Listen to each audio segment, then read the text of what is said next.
NDA ने अपना manifesto जारी किया है, क्या कहेंगे? आपने देखा होगा मैनिफेस्टो में क्या क्या है। आज देखिए, आज हम लोगों ने देखा कि मैनिफेस्टो जो है जारी जैसे किया गया वैसे ही ख़त्म भी हो गया।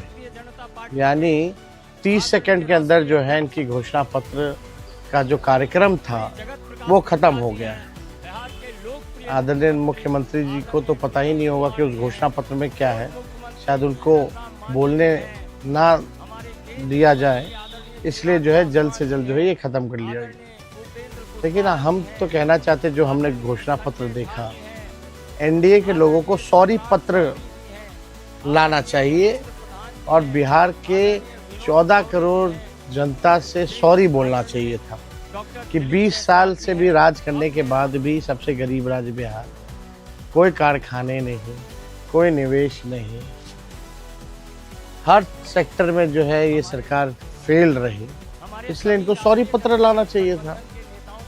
और अगर इनका 20 साल का जो झूठा जुमला अगर आप लोग देखें, जो वादे इन्होंने किए थे 20 साल से, हर घोषणा पत्र 20 साल तक का जितना इन्होंने घोषणा पत्र लाया है, वो घोषणा पत्र भी कहता हुआ कि हमारा क्या हुआ, हमारा क्या होगा। वो घोषणा पत्र कह रहा है कि पहले वाला तो घोषणा पूरा हुआ नहीं, एक नया जो है आनंद फानन में जो है इन लोगों ने ये घोषणा पत्र जारी की है। इसमें कई ऐसी चीज़ें, अब बताइए, स्कूल में मिड डे मील जो है वो देंगे, यानी इससे पहले जो है बढ़िया से ये लोग नहीं दे रहे थे। यानी आप देखिएगा, अस्पताल, मेडिकल कॉलेज हर जिले में निर्माण करेंगे।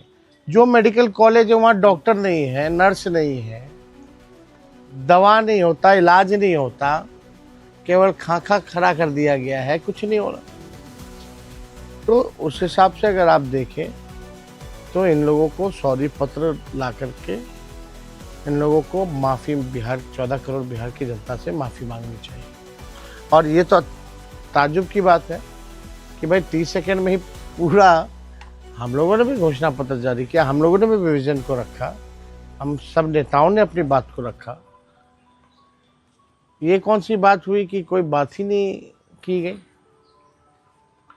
तो बड़ा अजब और गजब का आज का इनका घोषणा पत्र का समारोह जो था वो देखने को मिला। केजी से पीजी तक पढ़ाई और रोजगार की बात, महिलाओं को लेकर लखपति, तो ये तो आप देखिएगा, जो भी बातें हैं, हर जिले में फैक्ट्री, भाई 20 साल से क्यों नहीं लगा रहे थे फैक्ट्री। और अमित शाह जी ने तो कह दिया कि भूमि की कमी है। तो ये केवल जुमला है।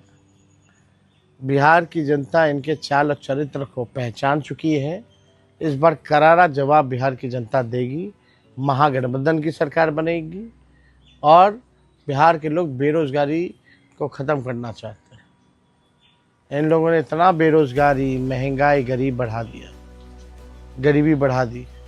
आप देखिएगा, 94 लाख ऐसे परिवार, गरीब परिवार का, उनका क्या है इसमें? उनको कैसे मुख्य धारा में लाएंगे, आर्थिक न्याय उनके साथ कैसे करेंगे? कोई बात नहीं, कोई जिक्र नहीं। आपने सरकारी नौकरी जो कहा उसको भी कॉपी कर आप बोलते हैं नकल तो कर ही रही, हर एक चीज का नकल कर दी। 1 करोड़ नौकरियां रोजगार देंगे, हमसे पूछते हैं कि कहाँ से देंगे, ये कहाँ से देंगे, तो ये तो बताएं। आचार संहिता लागू है और गोलीबारी की घटना हुई है मोकामा में, जिस तरीके से गोली चली, एक व्यक्ति की मौत भी हो गई है। देखिए, लोकतंत्र में हिंसा की कोई जगह नहीं होनी चाहिए। और ये ताज्जुब में है हम लोग कि कोई व्यक्ति जो है अपने काफिला, एक तो 40-40 गाड़ियों का काफिला, और तो और हथियारों के साथ लैस कैसे घूम सकता है। इलेक्शन कमीशन क्या कर रही है, प्रशासन क्या कर रहा है, अब तक क्या कार्रवाई की गई है? हत्या हुआ है, कई गवाह हैं, एफआईआर हुआ है, चश्मदीदों ने घटना जो है वो बताई है कि किसने किया, कौन कराया, किसने गोली मारी, किसने गाड़ी से रौंदा। लेकिन प्रशासन के लोग चुप है, कोई कार्रवाई नहीं की गई। यही है ना, गुंडों को, अपराधियों को संरक्षण कौन दे रहा है? और जंगल राज की बात कर रहे हैं ये लोग।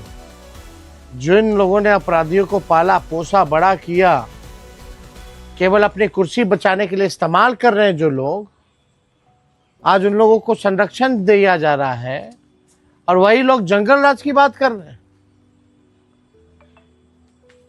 इलेक्शन कमीशन को तो संज्ञान लेना चाहिए, सुमोटो लेना चाहिए कि ये कैसे हुआ, किस अधिकारी पे कार्रवाई हुई, एक पुलिसकर्मी पे, कोई डीएसपी एसपी के पे कोई कार्रवाई नहीं की गई। तो आप समझ जाइए बिहार में स्थिति क्या है। अब सच्चाई सामने आ गई, बिहार की जनता देख रही है।